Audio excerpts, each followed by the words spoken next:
एक धरीला चित्ती. आम्ही रकुमाईचा पती धरला. आता इथं तुकोबरांना म्हणता आलं असतं, आम्ही लक्ष्मीचा पती, आम्ही सत्यभामेचा पती, आम्ही राहीचा पती, आम्ही मित्रविंदेचा पती, आम्ही जामवंतीचा पती, आम्ही सत्तेचा पती, आम्ही भद्रेचा पती, असं म्हणता आलं असतं. भगवंताच्या 8 पट्ट नाही का आणि 16,100 बायका, 16,108 पत्न्याचा मालक तो परमात्मा. या सगळ्यांना तुम्ही डावललं आणि रुक्माईचा पती असा का उल्लेख केला? त्याचं कारण वेगळं आहे.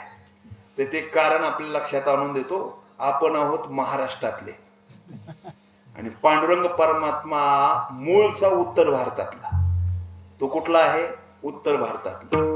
उत्तर भारतातून तो महाराष्ट्रात आला पुंडलिकाच्या भावार्था आणि गोकुळीहुनी झाला येता. त्याला 2 कारण सांगितलेले, रुक्मिणी करता आला आणि पुंडलिका करता आला. अगोदर रुक्मिणी आई साहेब इकडे रुसून आल्या, त्या अंबाबाई पटंगणामध्ये बसल्या आणि नंतर पांडुरंग परमात्मा पाठीमागून आला, म्हणून रुक्माईचा पती हे एक कारण आहे. हे नाही कळालं तर सोपं सांगतो. सासरमध्ये गेल्यानंतर परिचय देत असताना त्या व्यक्तिमत्वाकडून परिचय दिला जातो. का हो, मोटारसायकलवर पाठीमागून बसलेल्या कोण होत्या? आम्हाला माहित नाहीत का? आपल्या गावातले ते रामभाऊ, त्यांच्या त्या अर्धांगिनी आहेत. म्हणजे रामभाऊ कोण पत्नीचा परिचय आहे त्यांच्या गावात. पण तेच रामभाऊ जर सासरवाडीत गेले, तेच रामभाऊ सासरवाडीत जर गेले तर सासरवाडीमध्ये डबल शीट ते 2 जण गेलेले आहेत बुलेट गाडीवर. गाडी चौकातून पुढे गेली आणि मंदिराच्या ओट्यावर बसलेले काही सरग्रस्त, त्याने त्या गाडीची फायरिंग तो आवाज ऐकला, कान टावकारले. ते म्हणले, एवढी आवाज करीत गाडी कुणाची गेली हो? कोण होतं गाडी चालवायला? त्यावेळेस तो सोबतचा म्हणतो, तुम्हाला माहिती नाही का? तुम्हाला माहिती नाही ती गाडी कुणाची येते? माहिती नाही. ते म्हणजे ठकीचे मालक होते. ठकीचे मालक. ठकी कुणाची? आम्हाला काशीराम पाटलाची पोरगी ठकी. ठकूचे ते मालक आहे. म्हणजे सासरवाडीमध्ये माहेरमध्ये परिचय कुणाकुण आहे? त्या मुली कोण आहे, आणि सासरमध्ये परिचय कुणाकुण आहे? त्या मुला कोण आहे. आता पांडुरंग परमात्म्याची सासरवाडी आहे महाराष्ट्र. आलं का लक्षात? बघा, पांडुरंग परमात्म्याची सासरवाडी कोणती आहे? महाराष्ट्र आहे. का?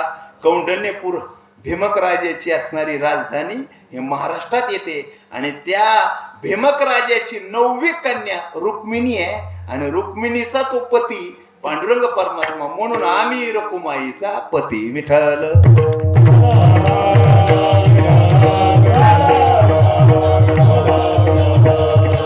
हे एक कारण आहे. आणि दुसरं एक कारण कोणतं? नारद ज्या वेळेस भगवंताचा प्रपंच पाहण्याकरता द्वारकेमध्ये गेले, त्यावेळेस नारदाने द्वारकेमध्ये भगवंताचा सगळा प्रपंच बघितला. काय प्रपंचात मुनिवच नाही, 16,108 पत्न्या, पण एकाही पत्नीच्या मुखातून मालकाबद्दल तक्रार ऐकली नाही. नारदाला नवल वाटलं, काय देवाचा संसार आहे, एकही पत्नी तक्रार करत नाही. तक्रार करायची संधी देवाने ठेवलेली नव्हती. 16,108 सारखेच रो हाऊस, 16,108 सारखेच असणारे किचन, 16,108 एकाच कंपनीचे मिक्सर, 16,108 एकाच कंपनीचे गोदरेज फ्रीज, 16,108. अहो, काही घ्यायचं झालं की देवानं किती घ्यायचं? 16,108. एखादा दुकानदार जर म्हणला किंवा साबणा आहेत किती आहेत?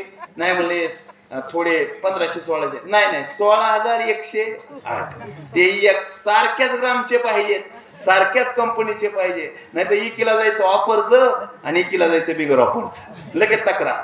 संधीच भांडण व्हायची ठेवली नाही देवानं. तेल डबे म्हणलं की 16,108च. तक्रार कोण कशाला करताय? भांडणच नाही. प्रपंचात भगवंताच्या भांडण दिसलं नाही. पण नारद म्हणले आपलं काम म्हणून काय आहे? कारण आपण जिथं जातो तिथं कामच करून येतो. काहीतरी आपण केलं पाहिजे ना, काहीतरी केलं पाहिजे. सत्यभामेच्या बंगल्यामध्ये गेले नारदजी आणि सत्यभामेला म्हणतात, सत्यभामे खरं तुला बरं वाटणार नाही, खरं पचत नाही. सत्यभामा म्हणले काय बोलायचे ते मोकळ्या मनानं बोला. मालकाचं तुझ्या मनावर तेवढं वात्सल्य प्रेम तुझ्यावर नाही, जेवढं रुक्मिणीवर आहे तेवढं तुझ्यावर नाही. सत्यभामा म्हणले असं काही बोलू नका. आमंत्रण पत्रिका कुठलीही असू द्या, किक गाडीवर मारली की मीच माग बसते. मी गाडीवर, मलाच कुठल्याही फंक्शनला कार्यक्रमाला मला घेऊन जातात आणि तुम्ही कसं म्हणताय की असं? नाही नाही नाही, रुक्मिणीवर जेवढं वात्सल्य आहे तेवढं वात्सल्य तुझ्यावर नाही. हट्ट कर, हट्ट काहीतरी. मोठ्या माणसाचा हट्ट मोठाच असतो. सत्यभामा म्हणले तुम्ही सांगा मी कोणत्या गोष्टीचा हट्ट करू? काही नाही म्हणले, पारिजातकाचा हट्ट कर. रुक्मिणी म्हणले ठीक, सत्यभामा म्हणले ठीक आहे. नारदजी निघून गेले आणि सत्यभामा कोपऱ्यात जाऊन बसली. हसतमुखानं स्वागत करणारी सत्यभामा 4 वाजता ज्यावेळेस भगवान अंगणात आले त्यावेळेस समोर आली नाही. तेव्हा भगवंताला नवल वाटलं. नौकराला विचारलं, अरे सत्यभामा कुठं आहे? म्हणले मधल्या घरात. आतमध्ये जाऊन आवाज दिला, सत्यभामा सत्यभामा. 1 नाही 2 नाही, शेवटी नौकराला विचारलं, कुणी नवजुनं आलं होतं का? सासरवाडीचं कुणी? म्हणले सासरवाडीचं नाही. शेजारी? शेजारी नाही. मग सत्यभामा रुसून का बसली आहे? काय माहिती नाही. नाही नाही, विनाकारण बसणार नाही, कुणीतरी आला असेल. मग तो नौकर म्हणतो आलं होतं. म्हणले कोण? शेंडीवाला. शेंडीवालं आलं होतं. मग शेंडीवालं म्हणल्याबरोबर लक्षात आलं. म्हणजे नारदाचं काम आहे. जवळ येऊन विचारलं, सत्यभामा काय असेल ते बोलून दाखव, त्याच्याशिवाय कळणार नाही. नाही म्हणले नाही बोलायचं. अगं बोलल्याशिवाय कळल कसं? माझ्यावर तुमचं वाचले नाही. म्हणले कशाहून? आमचा हट्ट तुम्ही कधी पूर्ण केलाय? म्हणले केलाच नाही तर पूर्ण करायचं काय का? हट्ट केलाय कायच्या अगोदर कधी? म्हणले मग ते करते. म्हणले बोल काय हट्ट आहे तुझा? पारिजातक पाहिजे. म्हणले उद्या. इंद्राकडे गेले आणि इंद्राकडून बळजबरीनं पारिजातक आणलं. ते सत्यभामेच्या दारात लावलं. कुठं? सत्यभामेच्या दारात. ते पारिजातक फुलाचं झाड सत्यभामेच्या दारात लावलं. सत्यभामा रोज पाणी त्या झाडाला घालू लागली आणि अलगद फुलं मात्र रुक्मिणीच्या दारात पडू लागले. आम्ही रुक्माईचा पती, द्यायचं झालं की रुक्मिणीला देतो, मागतो त्याला दिल्यासारखं करतो, पण ज्याला द्यायचं त्याला भरभरून देतो. त्यानं दिलं कुणाला? रुक्मिणीला दिलं. का दिलं? त्याचं कारण आहे, रुक्मिणीनं देव पाहिला नव्हता. फक्त देवाच्या कीर्तीचे पोवाडे सुदेव नावाच्या ब्राह्मणाच्या मुखातून ऐकले होते. एकदा वेळ मिळाला तर रुक्मिणी स्वयंवर नावाचा ग्रंथ नाथ महाराजांचा वाचा.